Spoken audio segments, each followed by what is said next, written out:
E aí, pessoal, agora vamos fazer aquela revisão para vocês de algumas aulas que nós consideramos aí mais importantes para vocês trabalharem durante a unidade 3. Vamos fazer aquela avaliação, né? Daqui a pouquinho, né? Se fosse a Lucy, já tava chorando, né? Fazendo a despedida. Ele gosta de chorar, né? Tinha bolo, não sei o que mais. Mas assim, como é que posso falar? A gente sempre deseja, né, que vocês tenham conseguido aprender algo para levar para a vida de vocês, aprender algo que vai servir no Enem e que vocês consigam usar esse conhecimento para, na hora de comprar alguma coisa, um ar-condicionado, um carro, uma bicicleta, saber pensar sobre aquilo, lembrar, esse material é bom por isso, por aquilo, pneu, que tipo de pneu comprar? Um pneu bom de frear, um pneu bom de velocidade, de barulho, tudo isso é a questão que a física trabalha. Um ar-condicionado, saber fazer matemática, né? Calcular a área ali que você vai usar. É 9 metros quadrados? 9.000 BTU. 12 metros quadrados? 12.000 BTU. Saber dimensionar, não gastar tanto. Eu vou fazer o quarto pro lado que pega menos sol à tarde, né? Para não esquentar tanto. É um conhecimento de física, então é isso que a gente deseja. Lembrando que BTU é unidade medida em volume cúbico para esfriar, também é inglês, né? Isso. A medida inglesa, mas pode ver em watts, né? Isso. E o bom é que vocês tenham levado isso com vocês, né? Então, vamos fazer aquela revisão, façam uma boa prova e nós nos vemos aí na vida, né? Esperamos que o curso de física tenha, assim, servido para o seu dia a dia e para o Enem, que é um dos nossos objetivos hoje em dia, Exatamente. né? O principal, né? Não vai falar que não é. É o principal, mas com certeza vocês vão usar no dia a dia sempre. Vamos lá? Começando aí a revisão da unidade 3, né? Força magnética, parte 1. Parte 1 e parte 2. Força eletromotriz, parte 1, indução eletromagnética, parte 1 e física nuclear, parte 1. E é importante um recadinho também aqui, pessoal, o seguinte, olha, já tivemos aí durante alguns professores passando, inclusive para mim mesmo, durante as avaliações, a gente escolhe algumas para fazer, mas não quer dizer que você tem que saber tudo, escolher tudo. Não é que nossas avaliações é feito só daquilo. Você precisa estar atento. Hoje, por exemplo, que vocês vão fazer a avaliação da terceira unidade, você tem que estar atento à primeira e à segunda. Na primeira, a gente não coloca o conteúdo da segunda e da terceira. A da segunda não coloca da terceira, mas pode colocar da primeira. E da terceira, ele pode colocar desde a primeira. Isso. Lembrando que a gente escolhe essas aulas para facilitar uma revisão. Mas você tem que estar preparado para todos os assuntos, porque essa é a última avaliação, portanto, tem todos os assuntos dados durante o nosso curso de física. Começa com a partícula, a carga da partícula, força, tipo de força. Não, vou estudar só isso aqui, decorar e pronto. Não, tem que ter aprendido todo o terceiro ano hoje, né? Então vamos lá. Vamos lá. Vamos começar, que senão a gente não termina. Bom, então aí aula 37, né? Força magnética, parte 1. Bom, aí nós falamos de força magnética sobre cargas elétricas, que começamos, como o Décio falou, lá no início. Então, essa força magnética, né, em um campo magnético uniforme.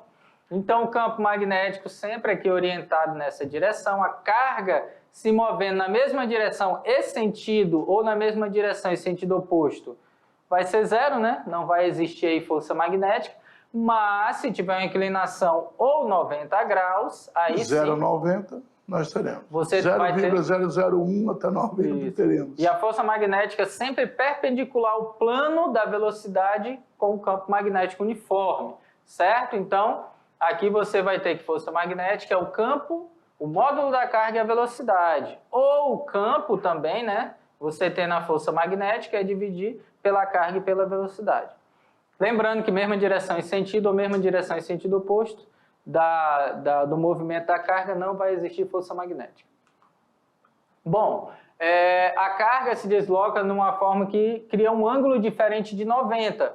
Aqui, ó, mas não é paralela. Se não é paralela, você vai considerar somente a componente perpendicular. Com isso, de modo geral, pode-se concluir que a intensidade da força magnética vale o quê?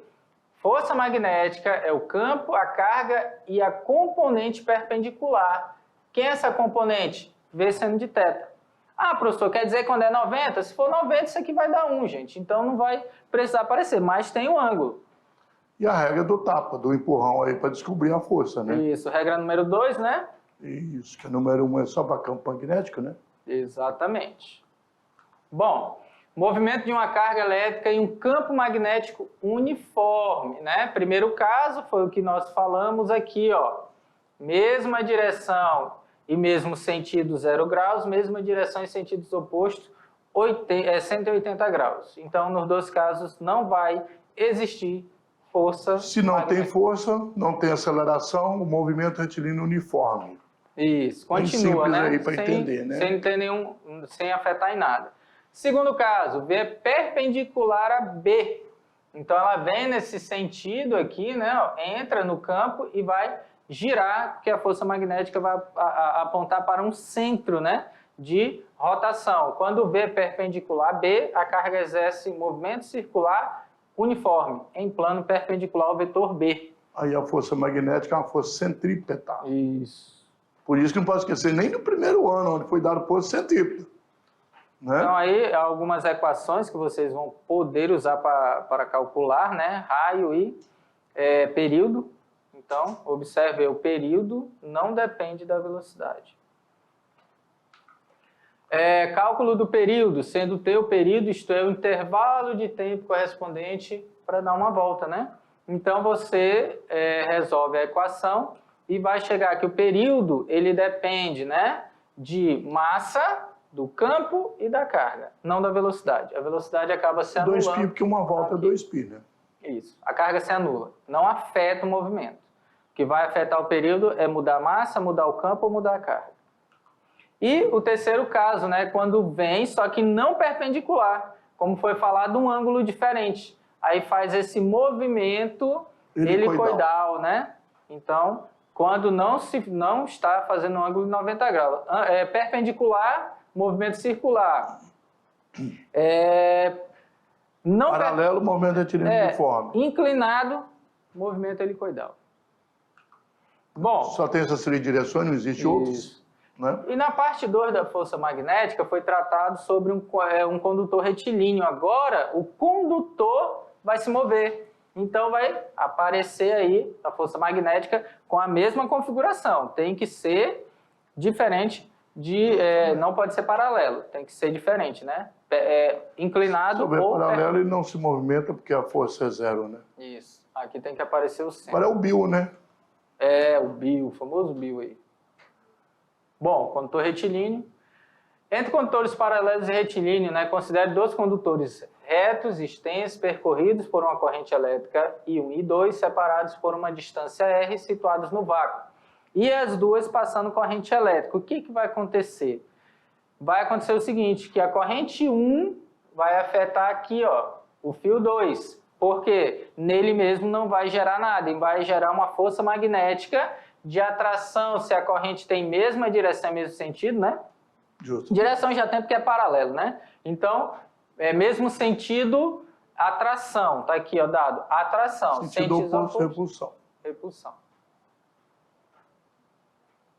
Bom, aqui só uma vista de cima, né, dessa? Quando é mesmo sentido e sentidos opostos, mesmo sentido atração e sentido oposto. Saindo, as duas saindo, uma entrando e outra saindo é sentido oposto. Isso. Ou as duas entrando, que não está representado aí também poderia. Poderia, sim.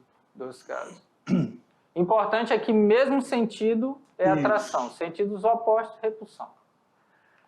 A força eletromotriz, parte 1. O conceito aí, o gerador de corrente alternada, nós falamos sobre produzir corrente elétrica a partir da energia mecânica, né, que vai alternando os polos ali. E é aquela ideia da gente não conseguir imaginar a vida numa grande cidade sem o uso dessa energia elétrica alternada, né, e não da contínua, claro. A FEM barra condutor é um campo magnético uniforme. Nós sabemos que quando ele entra em movimento aí, vai deslocar com a velocidade B num campo magnético, vai ficar sujeito a uma força. Isso. Né? Perpendicular aqui, né? Velocidade. Justamente. Campo gerando a força magnética. Onde B e V não precisa ser totalmente 90, né? Não, importante que não seja paralelo. Mas, se você tem uma carga, você pode ter uma barra. E se você tiver uma barra em movimento, você pode fazer dela como se fosse uma bateria, né? Isso. Uma barra metálica que se desloca através do campo magnético, ela vai se polarizar por causa da força magnética, provocando o aparecimento de uma força eletromotriz induzida. Lembrando que a força eletromotriz não é uma força, é uma tensão. Isso. Né? Tensão de um gerador. Então essa barra é como se fosse uma bateria, um gerador, mostrando aqui, ó, polarizando sinais positivos de um lado e negativo do outro. Se mudar o sentido, muda a polarização. muda também a polarização. Né? E aqui é a regra número 2, Também do empurrão. ao contrário do empurrão, É. porque é negativo. Justamente. Quando é negativo, é o contrário. Se eu quiser acender aí um objeto, uma lâmpada, ou medir, né? Que aí dá para saber se está gerando Parece ou uma não, corrente elétrica. vai ter que aparecer. Né? Lembrando que se o circuito não estiver fechado, tem a força eletromotriz, mas não tem corrente elétrica. Tem que Só que tem fechar, corrente né? elétrica se fechar o circuito. Fecha aqui, aí consegue. E aqui o medidor, né? É. Em paralelo. A lei de Faraday. Né? Parte Importante aí, indução eletromagnética, a indução, fenômeno relacionado ao aparecimento de uma corrente elétrica em um condutor imerso no campo magnético quando ocorre variação do fluxo que o atravessa. Lembre-se que ao variar o fluxo, automaticamente aparece uma corrente no circuito induzido, né? E a força eletromotriz induzida em qualquer circuito fechado é igual ao negativo da variação do fluxo magnético com o tempo, naquela área delimitada pelo circuito. A ideia é Sempre isso aqui, né? ponto. Se aumenta, tende a diminuir. Se diminui, tende a aumentar. Então aqui aumentar é nessa parte, né? Aproximando o ímã, o polo norte aí da espira, né? E você consegue Afastando mudar. também, você Isso. consegue. Então isso aí é variar o fluxo. Uma forma. Outra forma de variar é girando, né? Ou entrando, né? Aqui, ó, se possível, né? A espira pode entrar no campo magnético e sair. E se ela estiver dentro, tem que girar, né? Então aí a variação do fluxo causada pela variação de uma área que está entrando. Observe que a área é através da qual ocorre o fluxo varia conforme a espira se movimenta. Quando aumenta, surge uma corrente em determinado sentido. Quando a diminui, sentido oposto. Quando a espira está em repouso ou totalmente mergulhada no campo, não surge corrente. Porque a área não varia, não tem variação no fluxo, não tem que ter corrente. movimento, tem que ter movimento. Se não tiver movimento, e girando, né? girando. Se aqui é entrando no campo, aqui é girando, né? Então aí a variação do fluxo é causada pela variação do ângulo, né? Então vai girar, só que nesse caso aqui, como são paralelos, né? Então não vai surgir. Mas se tivesse entrando ou saindo, né? Aí eu teria uma variação. Bom, aula 49, Física Nuclear, parte 1, né? A física nuclear estuda as propriedades de interação dos núcleos atômicos, estuda os mecanismos básicos das reações nucleares com nêutrons e outros núcleos.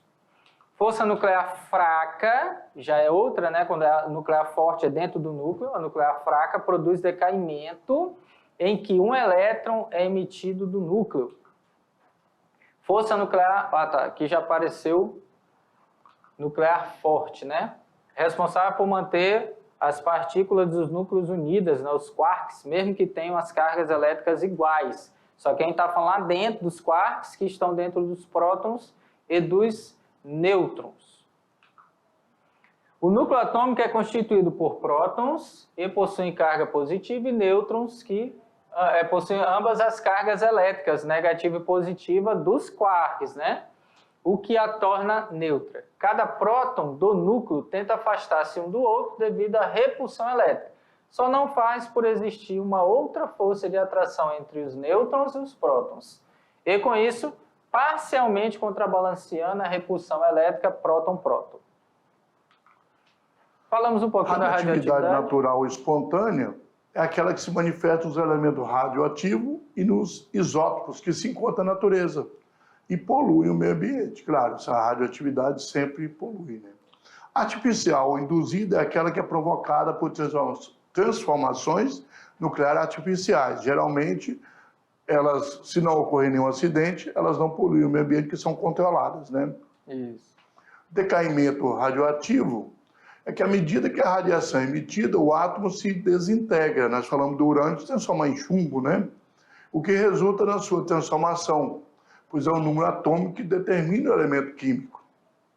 O tempo que essa desintegração do elemento leva para reduzir a sua massa pela metade, nós chamamos de meia-vida, ou período de semi-desintegração, né? Os resíduos materiais compostos por elemento radioativo representam um grande risco à população, uma vez que podem provocar doenças, como câncer. Assim, os cuidados com os resíduos são indispensáveis para esse tipo de lixo, para que ele não contamine o ambiente. Ou ainda resulte em acidentes nucleares, como em uma aula nós falamos de vários aí que aconteceram pelo mundo, inclusive no Brasil aqui, né? Um acidente de uma máquina, mas que foi no nível alto, né? Muitas pessoas contaminadas. E atualmente tem essa questão da guerra, né? Que está lá na Ucrânia, a Rússia bombardeou. A Ucrânia falou que os níveis de radiação aumentaram em Chernobyl novamente, né? Então, hoje, eu acho que as grandes potências já correm um pouquinho para essa parte, né, de materiais para a produção, né, de armas, material bélico, e também, principalmente, todo o planeta está preocupado com a questão da produção energética. Então, estão saindo aí, estão deixando, né, continua, ainda tem muitas usinas de fissão nuclear, mas o objetivo agora é a de fusão, né? Que ela não contamina, não tem radiação, só que altas temperaturas, muita energia envolvida, então tem que ser bem controlada, porque um acidente não vai gerar radioatividade, sim uma grande explosão, né? Bem grande. Justamente. Aí é mais perigoso até, né? Mas a questão mais é a tecnologia para chegar lá também, né? Sim.